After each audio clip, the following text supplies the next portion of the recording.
Assalamualaikum warahmatullahi wabarakatuh. Bertemu lagi dengan Bapak pada pembelajaran online ya. Nah, sebagaimana yang telah kita pelajari di minggu lalu, kita telah belajar tentang sistem pencernaan ya, di mana makanan yang masuk ke dalam tubuh kita itu dicacah menjadi bagian yang lebih kecil, menjadi sari-sari makanan, yang mana dari usus halus sari-sari makanan itu akan disebar ke seluruh sel tubuh kita, dan sari-sari makanan itu akan menjadi modal atau bahan baku untuk pembentukan energi. Nah, bagaimanakah cara makanan itu diubah menjadi energi? Maka makanan ini harus kemudian diolah oleh sistem yang lain ya. Kita akan mempelajari sistem berikutnya, yaitu sistem pernapasan, di mana ketika kita bernapas, kita akan menarik oksigen masuk ke dalam tubuh kita atau disebut dengan inspirasi. Kemudian kita akan mengeluarkan sisa metabolisme berupa karbon dioksida keluar melalui sistem pernapasan atau yang disebut dengan ekspirasi. Nah, bagian dari sistem pernapasan itu terdiri dari organ-organ berikut ini ya. Bapak perlihatkan di sini ada organ manusia yang merupakan bagian dari sistem pernapasan. Yang pertama ada bagian hidung ya.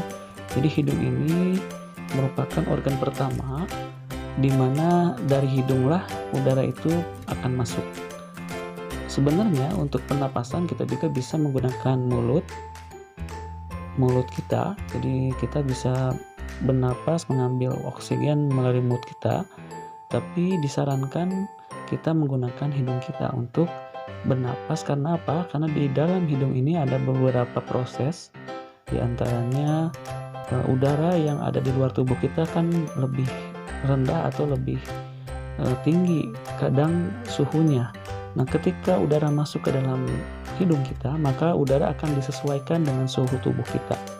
Kemudian di dalam hidung ini juga ada bulu-bulu hidung, di mana udara yang masuk ke dalam tubuh kan membawa kotoran ya. Itu akan disaring oleh bagian dari rambut-rambut hidung kita. Lalu kemudian di dalam hidung juga ada bagian sel saraf penciuman ya. Jadi kita akan mencium partikel yang membawa bau ya, seperti halnya kue yang baru hangat, baru di oven, itu partikelnya akan naik membawa bau ya, jadi bau kue. Nah, itu akan ditangkap oleh hidung kita. Nah, jadi serangkaian proses di hidung itu membuat udara yang masuk ke dalam tubuh sifatnya bersih, kemudian udaranya memiliki suhu yang cocok dengan tubuh kita. Lalu setelah dari hidung, udara akan masuk ke bagian, nah ini ya, di bagian kemarin kan ada kerongkongan ya.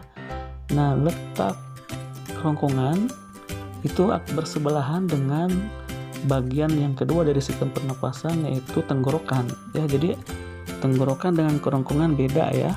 Nah, kalau tenggorokan untuk bernapas, kerongkongan untuk makan ya. Nah, kita lihat dari tenggorokan itu, atau di sini ada kita kita bagi lagi bagian tenggorokan itu ada bagian faring, kemudian ada bagian laring ya. Kita sembunyikan dulu. Nah, ini bagian tulang belakangnya. Nah, kita lihat di sini bagian tenggorokan ini itu di bagian depan ya. Diulangi ya, Bapak tadi salah klik. Nah, bagian ini bagian dari tenggorokan kita atau disebut dengan bronkus.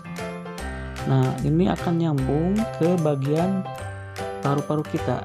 Paru-paru kita ada paru-paru bagian kanan dan paru-paru bagian kiri. Jadi dari hidung kemudian ke faring, kemudian ke laring, nah ya, kemudian ke bronkus atau batang tenggorokan. Kemudian dari bronkus bercabang menjadi dua ya, masuk disebut dengan bronkiolus cabangnya itu. Kemudian masuk ke bagian ini paru-paru ya. Jadi di bagian paru-paru inilah udara akan kemudian diedarkan atau diambil. Di sini nanti di paru-paru ini ada bagian namanya alveolus, di mana di alveolus inilah udara akan ditukar ya. Udara oksigen akan diambil oleh darah, disebar ke seluruh sel tubuh.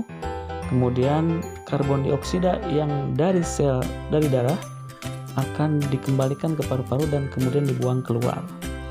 Nah, apa gunanya oksigen itu harus kita masukkan ke dalam tubuh kita? Karena oksigen inilah yang bertugas sebagai pembakar. Jadi kan tadi bahan bakunya dari makanan itu harus diproses atau dibakar. Nama pembakaran disebut dengan respirasi seluler. Dengan pembakaran itu makanan yang tadinya zat kimia akan diubah menjadi energi. Ya, energi itu dihasilkan dari serangkaian proses pembakaran. Siapa yang